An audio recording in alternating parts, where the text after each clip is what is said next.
మొత్తానికైతే ఇండియాలోని first bullet train ఇండియాలో ప్రవేశపెట్టిన తొలి బుల్లెట్ ట్రైన్ ఎప్పుడెప్పుడు అందుబాటులోకి వస్తుందని దేశవ్యాప్తంగా ప్రజలు ఎదురు చూస్తున్నారు.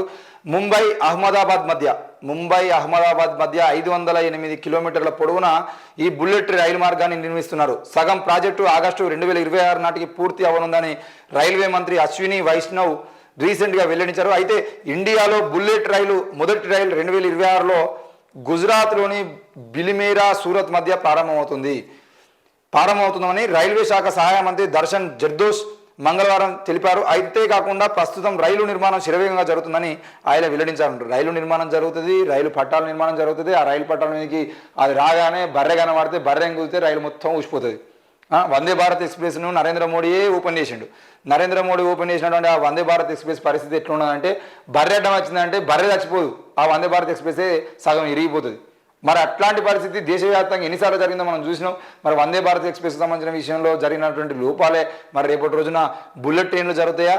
అది ఏది ఏమైనా కూడా ఈరోజు దేశవ్యాప్తంగా బుల్లెట్ ట్రైన్ తీసుకురావాల్సిన అవసరం ఉన్నప్పుడు మళ్ళీ దీన్ని కూడా తీసుకుపోయి గుజరాత్లోనే పెట్టుకుంటాడు. అంటే నరేంద్ర మోడీ పాలనలో గుజరాత్ మోడల్ అని చెప్పేసి చూపించడం అనేది కేవలం దేశవ్యాప్తంగా ఉన్నటువంటి మొత్తం ఆర్థిక దోపిడీ అంతా చేసేటోళ్ళందరినీ తీసుకుపోయి గుజరాత్లో పెట్టుకొని మొత్తం దేశ సంపదను మొత్తాన్ని వాళ్ళ చేతుల్లో పెట్టి ఆ సంపదను మొత్తాన్ని వాళ్ళ చేతిలో పెట్టిన తర్వాత వాళ్ళు దోపిడీ చేసి ఈరోజు రాహుల్ గాంధీ ఒక మాట అంటే ఈ దేశాన్ని దోపిడీ చేస్తున్న వాళ్ళందరూ ఇంటి పేర్లు మోడీ అనే ఇంటి పేరుతో ఉన్నాయని చెప్పేసి మాట్లాడితే ఆయన మీద సస్పెన్షన్ వేట్ చేసి అప్పటికప్పుడు ఇల్లు ఖాళీ చేపించి తీసుకుపోయి రోడ్ల మీద పడేసి ఆగమాగం చేసిరు పార్లమెంట్లో.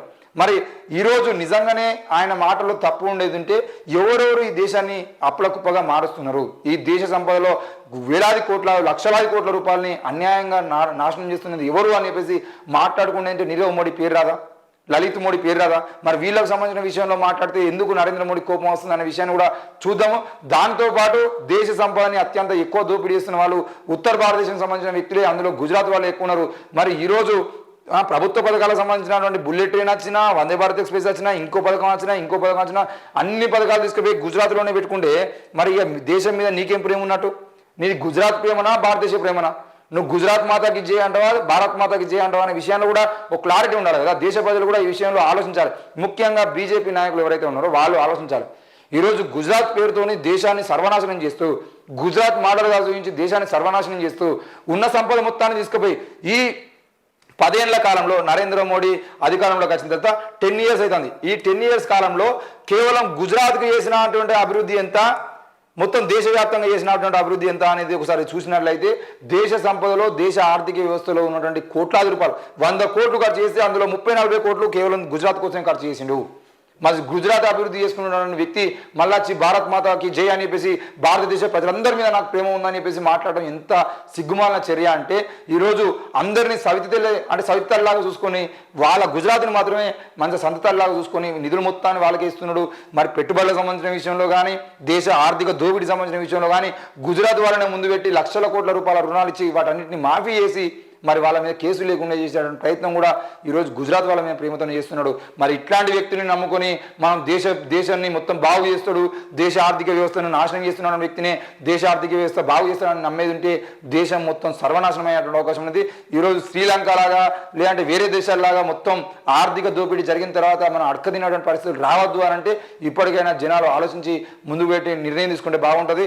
లేకపోతే ఈ దేశం కూడా రేపటి రోజున మొత్తం దేశ సంపద మొత్తం గుజరాత్ పోతే అవసరమైతే గుజరాత్ని ప్రత్యేక రాష్ట్రం చేసుకొని మిగతా దేశం మొత్తం సర్వనాశనం చేసి వీళ్ళు మాత్రం హాయిగా బతుకుతారు, మనందరినీ నాశనం చేస్తారు.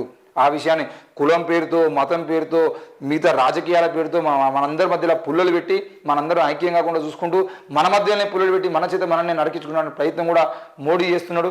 మరి ఇదే విషయంలో రానున్న రోజుల్లో మీరందరూ దేశం బాగుపడాలనుకుంటే నిజంగానే ఈ దేశంలో అన్ని మతాలు సుఖశాంతాలతో అంటే అన్ని కులాల వాళ్ళు మతాల వాళ్ళు సుఖ సంతోషాలతో ఉండాలనుకుంటే మీరు మోడీని గద్దించాల్సిన అవసరం అయితే ఎంతైనా ఉంది. ఆ విషయంలో కూడా మీరు నిర్ణయం తీసుకుంటే బాగుంటుంది.